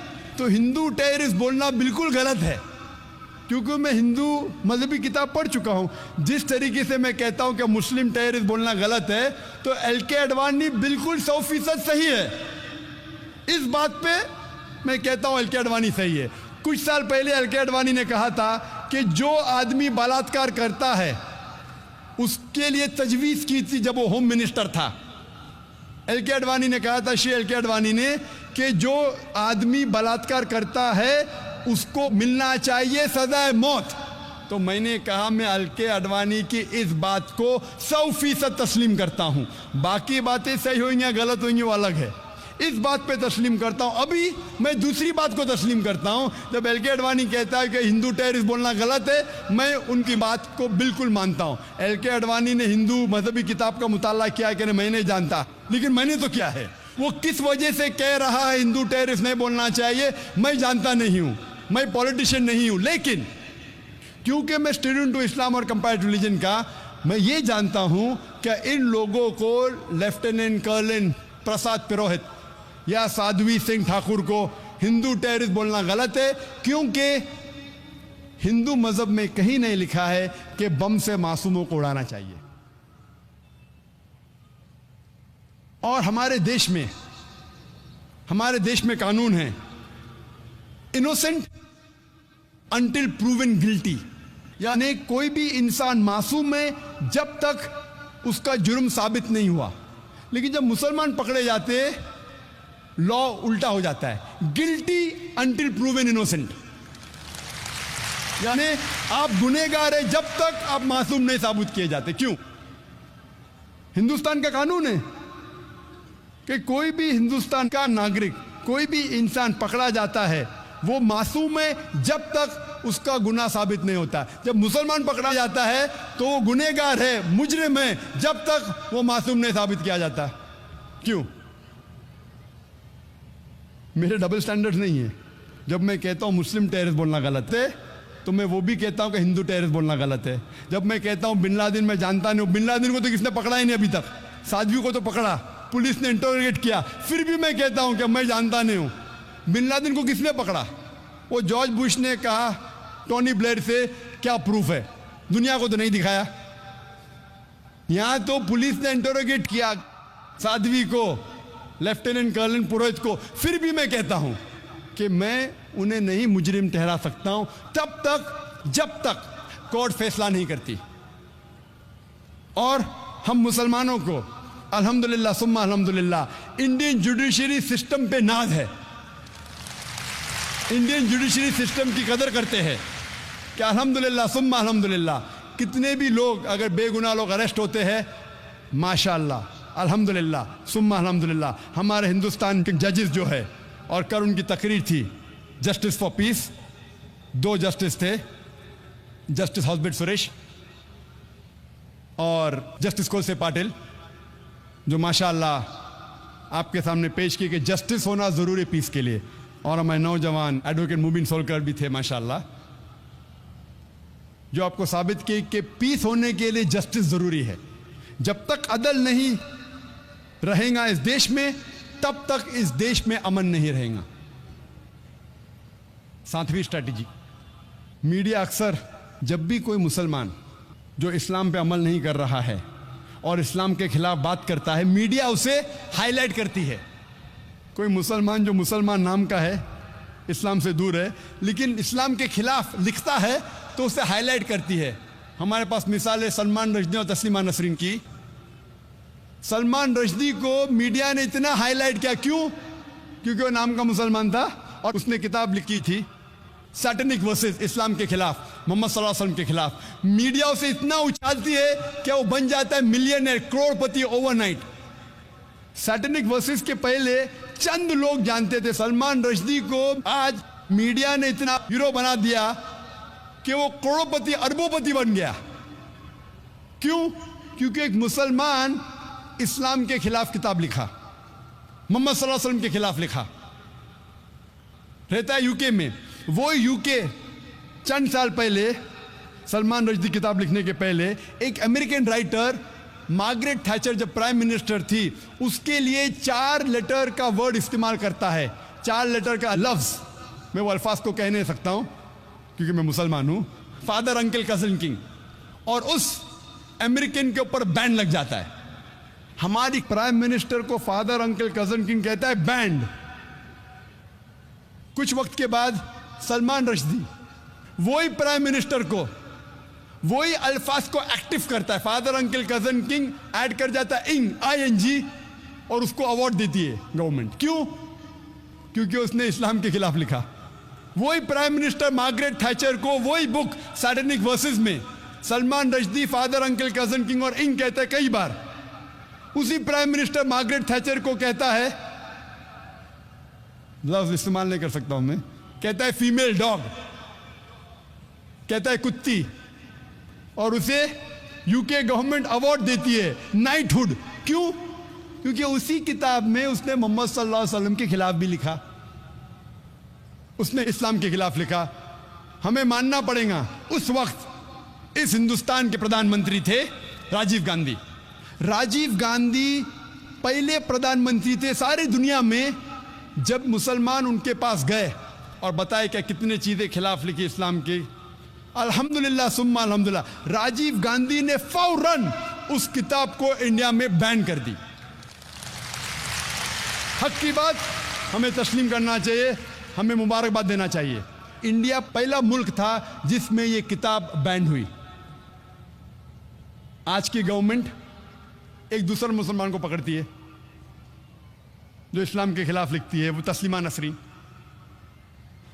और इस्लाम के खिलाफ किताब लिखती है लज्जा। ये गवर्नमेंट उसको शरण दे रही है, असाइलम। पहले की गवर्नमेंट उसको, सलमान रश्दी को बैन करती है, अभी की गवर्नमेंट बैन उठा देती है और तस्लीमा नसरीन को शरण देती है। राजीव गांधी उस वक्त ये नहीं जानता था कि सलमान रश्दी ने उसी किताब सैटेनिक वर्सेस में राम और सीता को भी गाली दी। मैं यहां कहना नहीं चाहता हूं क्या गाली दी, मैं इस देश में अमन चाहता हूं। उसे ये नहीं पता था कि उसी किताब में सलमान रश्दी ने सीता को भी गाली दी। इस हिंदुस्तान के हिंदू लोग सीता को माता मानते हैं, राम को भगवान मानते, उसको गाली दी। ये राजीव गांधी को पता नहीं था, लेकिन अल्हम्दुलिल्लाह सुम्मा अल्हम्दुलिल्लाह, क्योंकि मुसलमानों के खिलाफ उसने लिखी, उसने बैन की, और अल्हम्दुलिल्लाह सुम्मा अल्हम्दुलिल्लाह कई हिंदू जो नहीं जानते थे, जब आप किताब पढ़ेंगे तो पता लगेगा कि हिंदू मजहब के श्री राम और सीता माता को भी गाली दी थी। 8वीं स्ट्रैटेजी मीडिया की क्या करती है? अगर कोई मुसलमान विद्वान है, अच्छा काम करता है, तो उसे मुसलमान जैसा बताती ही नहीं। वक्त कम होने की वजह से एक ही मिसाल दूंगा मैं इस स्ट्रैटेजी की।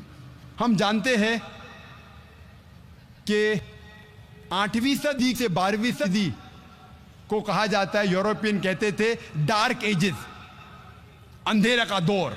डार्क एजेस कहां अंधेरे का दौर था? वो अंधेरे का दौर था यूरोपियंस के लिए, अंग्रेज के लिए।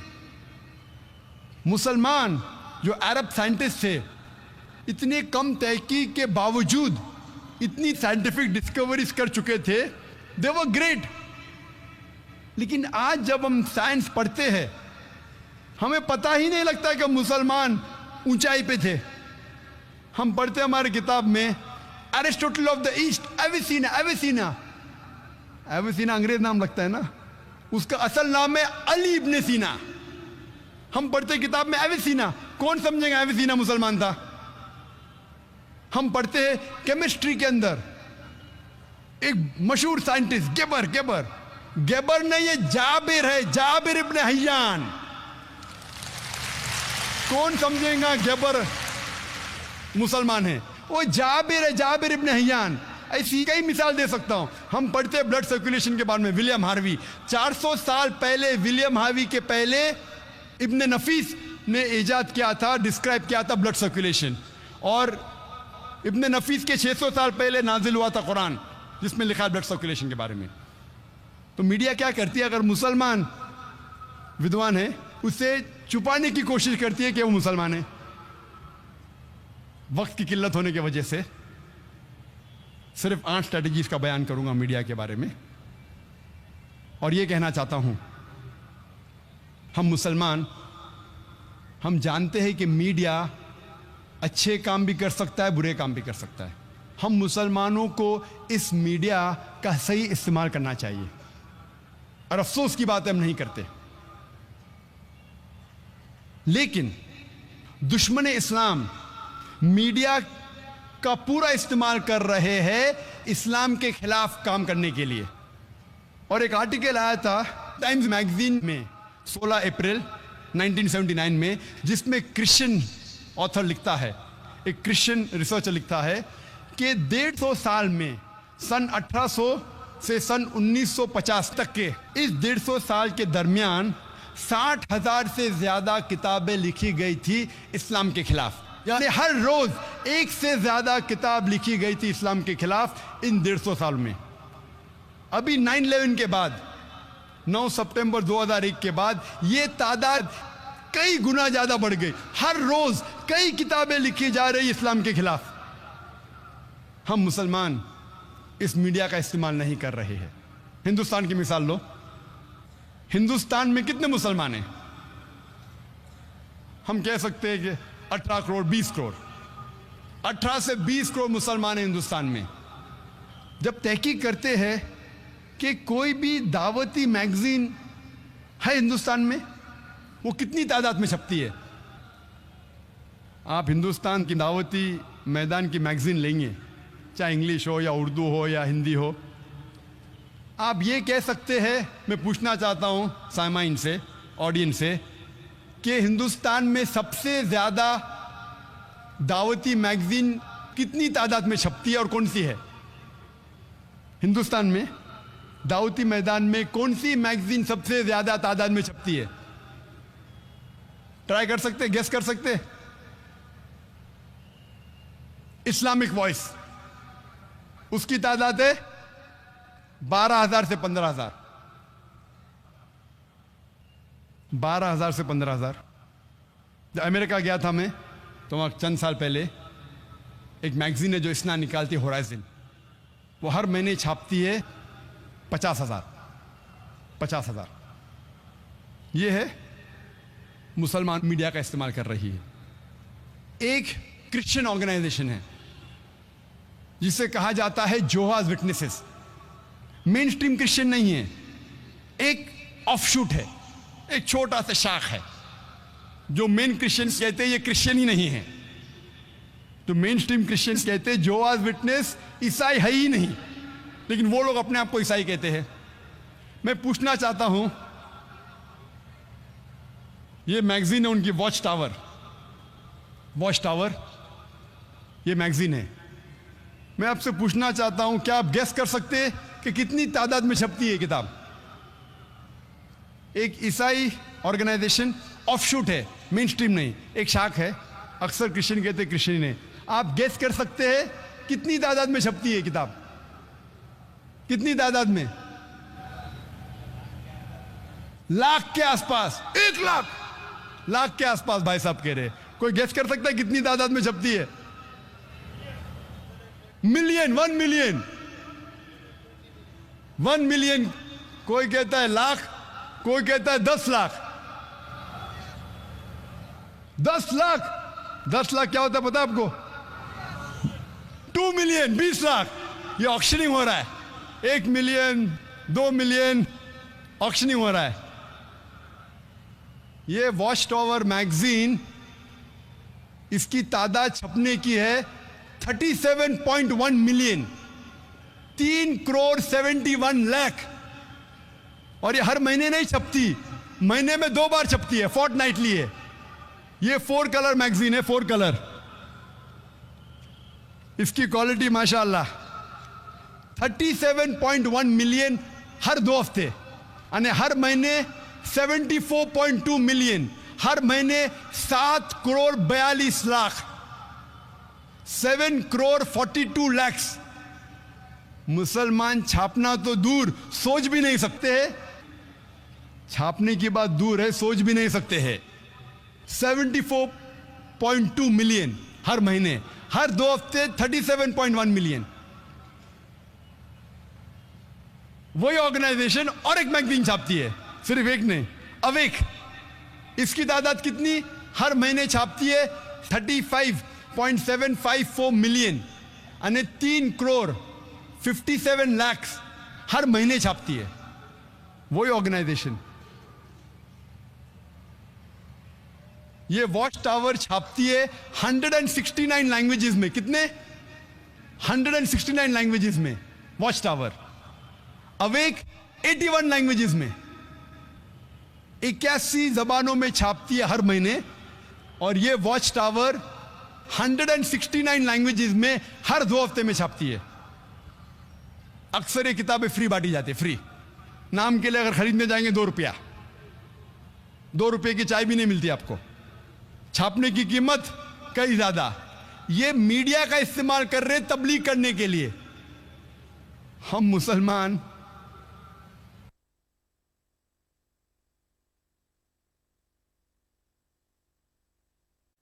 अल्लाह के रसूल फरमाते हैं सही हदीस में, सही बुखारी में, बल्लिगु अन्नी वलौ आया, propagate even if it be 1 verse. अगर एक भी आयत आप जानते हैं इस्लाम के बारे में, आप इसको दूसरे तक पहुंचाओ।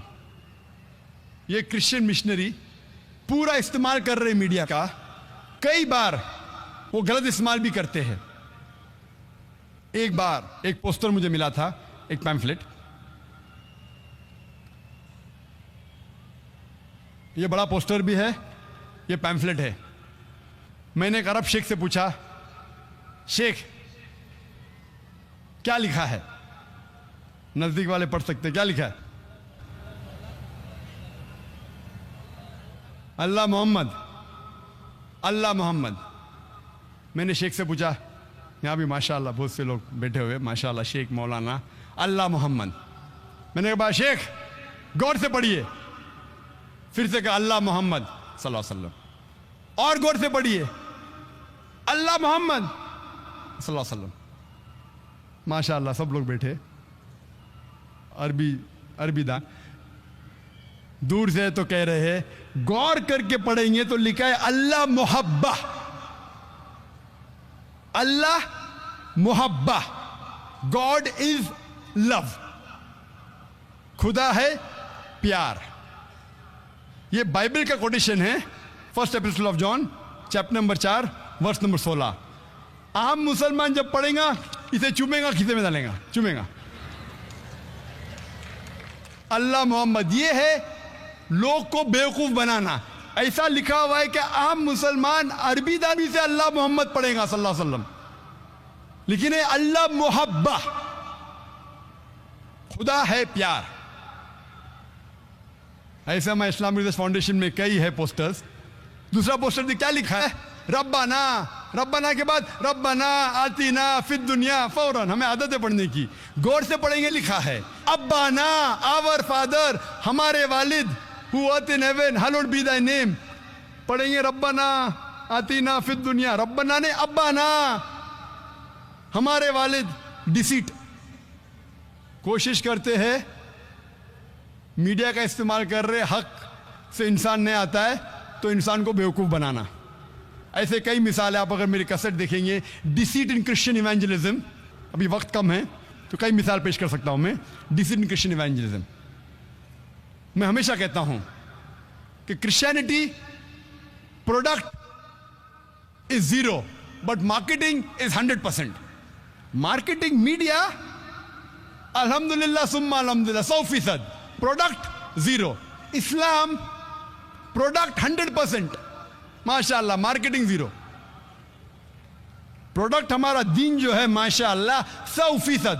इन्ना दीना इंदल्लाह इस्लाम, अल्लाह ताला फरमाते हैं सूरह इमरान में, सूरह नंबर 3 आयत नंबर 19 में,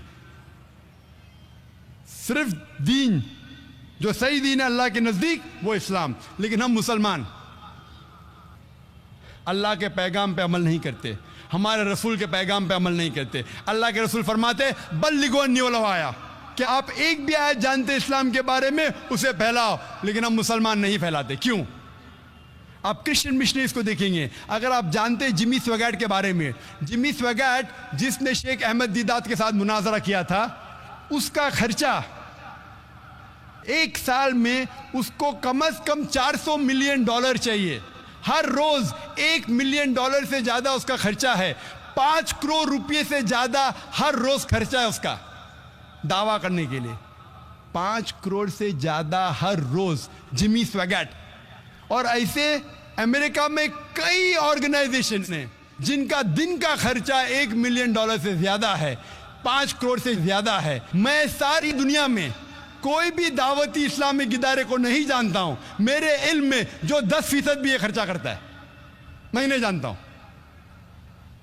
अल्लाह आलम, मैं एक सैकड़ों दावती ऑर्गेनाइजेशन में जा चुका हूं, कोई भी दावती ऑर्गेनाइजेशन पूरी दुनिया में नहीं जानता हूं जिसका खर्चा 10% भी है, मैं नहीं जानता। आप देखते हैं कि मीडिया, आज जैसा मैंने कहा कि मीडिया अक्सर, हमारे उल्मा कहते हैं कि मीडिया से बचो, और मैं बिल्कुल उनके साथ हूं। और सबसे मशहूर मीडिया आज की तारीख में है वो है टेलीविजन। इस टेलीविजन पे अच्छाइयां भी बुराइयां भी है, लेकिन बुराइयां ज्यादा है। हमारे उल्मा, हमारे शेख, हमारे दानिश्वर कहते मीडिया से बचो, मैं उनके साथ हूं। आज की तहकीक ये कहती है कि 20,000 से ज्यादा चैनल्स है, इसका बजट है $400 बिलियन। सिर्फ अमेरिका में 2,000 से ज्यादा चैनल है, उसमें 100 से ज्यादा क्रिश्चियन चैनल है। यूके में कितने चैनल है? सारी दुनिया में सैकड़ों क्रिश्चियन चैनल्स है, ईसाई चैनल्स है, हिंदू चैनल्स है, जैन चैनल है। हमें मानना पड़ेगा 99% जितने भी सैटेलाइट चैनल्स है हराम है,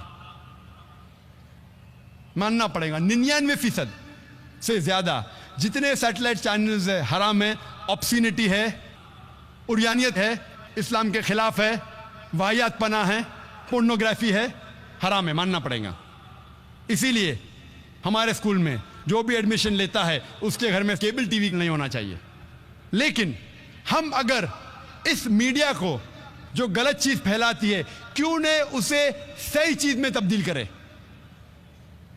हम अगर देखेंगे क्रिश्चियन चैनल सैकड़ों है, सिर्फ हिंदुस्तान में साउथ इंडियन लैंग्वेजेस में कई चैनल्स है क्रिश्चियनिटी फैलाने के लिए।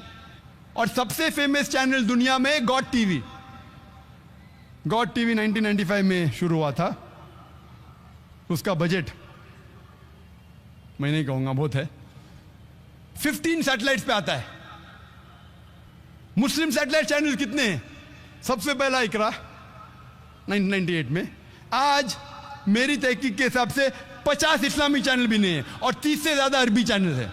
अरबी चैनल मतलब दावती नहीं, इस्लाह कर रहे अरबों के साथ, अच्छा काम कर रहे अल्हम्दुलिल्लाह, मैं उनके खिलाफ नहीं हूं, लेकिन दावती मैदान में नहीं है। हार्डली 10 या 15 मुस्लिम चैनल्स होंगे सारी दुनिया में जो गैर अरबी जबान में हैं। हम मुसलमान बहुत पीछे हैं, मीडिया के लिहाज से बहुत पीछे है। हमें ये मीडिया जो इस्लाम के खिलाफ जंग कर रहा है, हमें इसे दावती मैदान में बदलना चाहिए। और 3 साल पहले मैंने अंग्रेजी में यही मौजू पे तकरीर की थी दुबई में, जब शेख मोहम्मद राशिद अल मखतूम जब उन्होंने मुझे बुलाए थे, दावत दी थी। होली कुरान इंटरनेशनल अवार्ड जो उनका होता है सालाना, दुबई में तकरीर की थी 2005 में अक्टूबर में। और उस वक्त माशाअल्लाह लोग कहते थे दुबई में सबसे बड़ा मजमा था, 11,000 लोग थे। दुबई में 4,000 5,000 डांस के लिए आते, लेकिन इस्लामिक तकरीर के लिए 11,000 सबसे बड़ा मजमा था। तकरीर किया था media and Islam war of peace. और मैंने कहा कि मीडिया इस्लाम के खिलाफ जंग कर रही है, लेकिन इस्लाम मीडिया से अमन करना चाहता है। और इस अमन का पैगाम पहुंचाने के लिए अल्हम्दुलिल्लाह सुम्मा अल्हम्दुलिल्लाह 3 महीने बाद जनवरी 2006 में एक नया चैनल वजूद में आया जिसका नाम है पीस टीवी।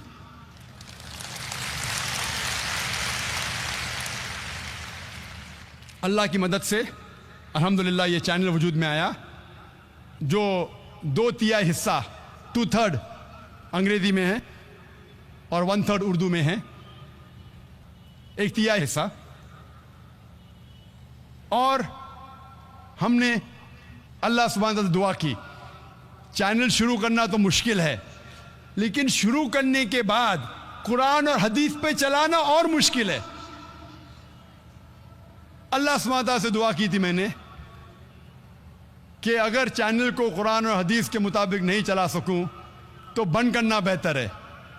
कि अल्लाह सुब्हानहू तआला ने अल्हम्दुलिल्लाह 3 साल होने आ रहे हैं और अल्लाह सुब्हानहू तआला ने अल्हम्दुलिल्लाह मकबूलियत की। और अभी अल्हम्दुलिल्लाह सबसे ज़्यादा देखा जाने वाला इस्लामिक सैटेलाइट चैनल सारी दुनिया में वो है पीस टीवी अल्हम्दुलिल्लाह।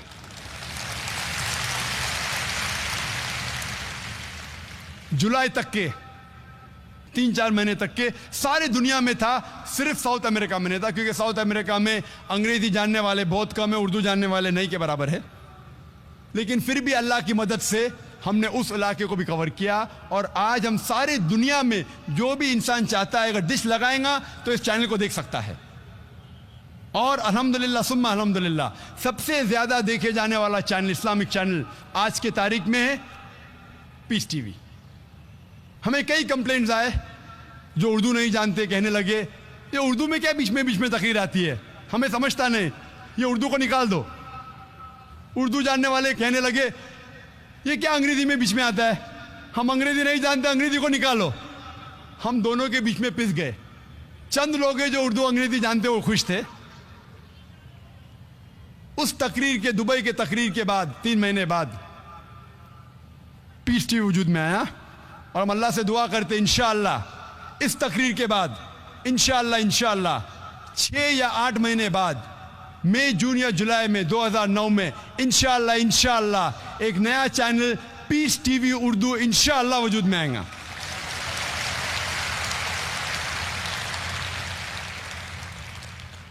ताकि हम दोनों की दुआ ले सके, उर्दू वाले भी खुश होंगे। ये उर्दू चैनल 100% उर्दू रहेगा और पीस टीवी सिर्फ 100% अंग्रेजी में रहेगा। और दोनों 24 आवर्स इंशाअल्लाह सैटेलाइट शुरुआत में इस दुनिया के 70% हिस्से में मौजूद रहेगा। और कुछ महीने में इंशाअल्लाह हमारी कोशिश रहेगी कि पीस टीवी उर्दू भी सारी दुनिया में दिखाई पड़े, चाहे अमेरिका हो, चाहे यूके हो, चाहे ऑस्ट्रेलिया हो। और मैं अल्लाह सुब्हानहू तआला से दुआ करता हूँ कि जो भी हमारी छोटी सी कोशिश है, इस छोटी सी कोशिश को कबूल फरमाएं। और हम नाचीज़ जो ना आलिम है ना मौलाना है, सिर्फ एक छोटा सा मुबल्लिग हूँ, हमारी इस छोटी सी कोशिश को कबूल फरमाएं। और माशाअल्लाह लाखों लोग मौजूद है इस मैदान में और करोड़ों लोग पीस टीवी पे देख रहे हैं। मैं चाहता हूँ कि ये सारे लोग दुआ करें कि इंशाअल्लाह ऐसे कई चैनल वजूद में हैं जो इस्लाम का सही पैगाम दुनिया में फैलाएं।